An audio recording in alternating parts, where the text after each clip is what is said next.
मेरा एक सवाल था आकब जवेद से कि ये पिच किसके लिए तैयार की थी? क्या पाकिस्तानी टीम के लिए तैयार की थी? स्पिनिंग पिच ये साउथ अफ्रीका के लिए तैयार की थी?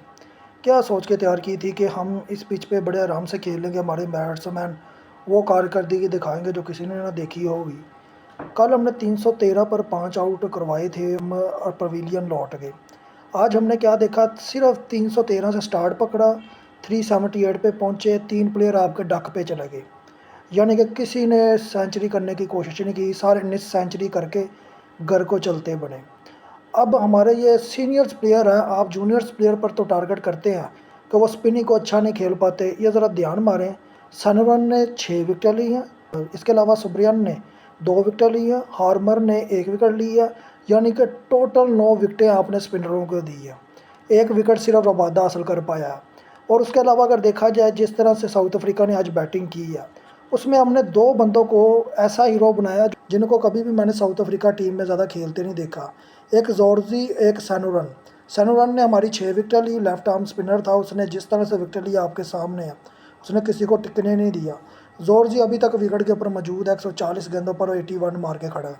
अगर तो वो कल सेंचुरी लगा गया, वो 150 की इनिंग खेल गया, तो जो इनका प्लान था कि जी हम स्पिनिंग अटैक लगाएंगे, हम साउथ अफ्रीका को उड़ा देंगे, साउथ अफ्रीका खेल नहीं पाएगी, बिल्कुल इंग्लैंड की तरह रेत की दीवार साबित होगी, वैसा कुछ साबित नहीं हो पाया। आपके सामने 216 पर उनके 6 आउट है, और इसमें कोई उन्होंने ख़राब बैटिंग नहीं की। अब वो बहुत अच्छी बैटिंग करके गए हैं। वो एक टाइम पर तो लग रहा था कि शायद वो 200 पे ऑल आउट हो जाए या 150 पे, लेकिन वो अभी भी पिच के ऊपर मौजूद है। अब जोर्जी और ये सनुरन अभी दोनों पिच के ऊपर मौजूद है, और मुझे लग रहा है ये 162 की जो लीड रह चुकी है साउथ अफ्रीका के ऊपर, वो कल इसमें से काफ़ी हद तक कम कर लेंगे। ये कल आपको आते ही पता चल जाएगा। लेकिन बात सिर्फ इतनी करूँगा कि क्या हमारी बैटिंग लाइनअप ने कुछ अच्छा परफॉर्म किया? नहीं। अगर आप देखेंगे कि ऐसी फ्लैट पिचेस के ऊपर भी आपके प्लेयर्स सेंचुरी नहीं कर पा रहे, मिस सेंचुरियाँ करके जा रहे हैं, वो तो साउथ अफ्रीका ने भी की है। अब रिकाल्टन और जॉर्जी जिस तरह से खड़े होकर हमारी वाट लगा के गए हैं, और चलो रिकाल्टन तो सलमान अली आगा ने विकेट ले ली उसकी, लेकिन जॉर्जी अभी तक खड़ा है। अगर ये बंदा कुछ कर गया, ये 150 ये कर इतने रन मारता है, इसके जो मैंने रन्स देखे हैं बड़ी बड़ी टीमों के खिलाफ, ये 150-200 बड़े आराम से खड़का जाता है। अब ये इसके साथ जो बंदा खड़ा है सनू रन, अगर हम इसे आउट नहीं कर पाए आज के दिन, तो मुझे हैरानगी थी। वो चाहे ऑलराउंडर है, लेकिन वो प्रॉपर बैट्समैन नहीं था। आज जो सबसे अच्छी बॉलिंग कराई है वो नुमान अली, नंबर 1, 4 विकेटें ली है। इसके अलावा जो दूसरे नंबर पे आता है साजिद खान, सलमान अली आगा, उन्होंने एक एक विकेट लिया, उनकी कोई खासी विकेट नहीं है। यानी कि टोटल 6 विकेटें पाकिस्तान हासिल कर पाया। मेरा एक सवाल ये था, अगर आपको पता था कि ये स्पिनिंग पिचीज़ है, साउथ अफ्रीका तकरीबन 4 स्पिनर लाकर आपके आगे रख देता है, तो भाई आप भी तो 3 स्पिनर खिलाओ ना प्रॉपर। आप फैसल अकरम को अंदर लेकर आते, फैसल अकरम को खिलाते, पता चलता फैसल अकरम में कितना दम है। आपने फैसल अकरम को बाहर कर दिया, अब कोई टीम के अंदर जोड़ नहीं बन रहा। आप देखें हसन अली ने कितने ओवर कराए, 4 कराए हैं। यही शहीन शाह अफरीदी ने 5 ओवर कराए हैं, उसके बाद वो कहीं नज़र ही नहीं आए। उनका बॉलिंग में कुछ नज़र ही नहीं आया कि उन्होंने बॉलिंग में पाकिस्तान के लिए क्या जद्दोजहद की है। किसी को पता चला कि आज शहीन शाह अफरीदी के हसन अली ने ओवर कराए थे? किसी को पता हो? क्योंकि हमें तो सलमान अली आगा, साजिद खान, इसके अलावा नुमान अली नज़र आ रहे थे।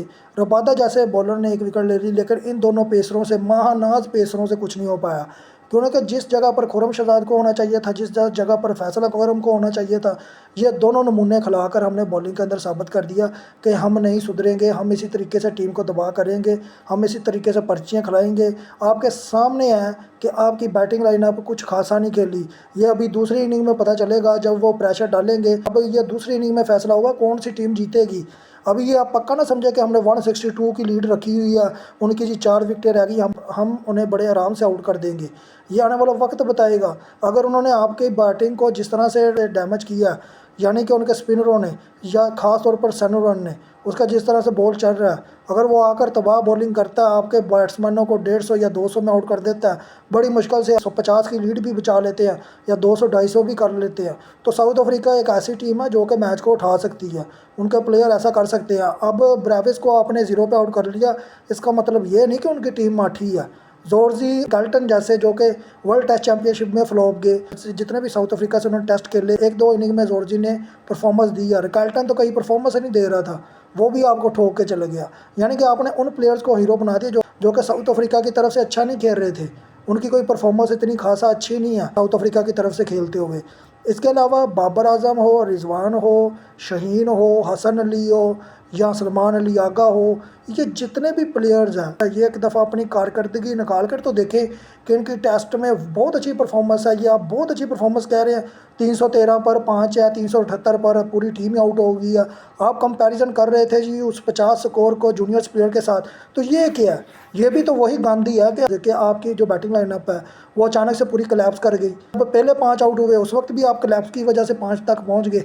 199 में आप 5 आउट हो गए थे खड़े खड़े ही। 180 पे एक था, उसके बाद ठीक 4 विकेटें दे दी। आज भी आपने वही किया। तो आपकी जो पेसिंग अटैक है वो कहीं नज़र नहीं आता। जब आप दूसरे मुल्क में जाते हैं जैसे कि साउथ अफ्रीका, ऑस्ट्रेलिया, न्यूजीलैंड, उधर जाके आप स्पिनर नहीं खिलाते कि जी वो स्पिनिंग पिचेज नहीं, वो बाउंसिंग पिचेज है। उधर जाके आपके जो पेसर अटैक है वो कर ही कुछ नहीं पाता। उसमें चाहे शहीन शाह अफरीदी हो, हसन अली हो, जो मर्जी हो, वहाँ पर आपसे कुछ उखाड़ ही नहीं पाता। मीर हमजा जैसे प्लेयर को इन्होंने बाहर बैठा दिया।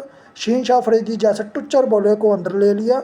हसन अली जैसा बॉलर जिसे को बॉलिंग कराने नहीं आती, वो सिर्फ पर्ची के ऊपर टिका हुआ टीम के अंदर। तो किसी बंदे को इस टाइम सिलेक्शन कमेटी का हेड बना दो, पाकिस्तानी अवाम में से एक बंदे को निकाल कर वो इनको जूतियाँ मार के सबको निकालेगा।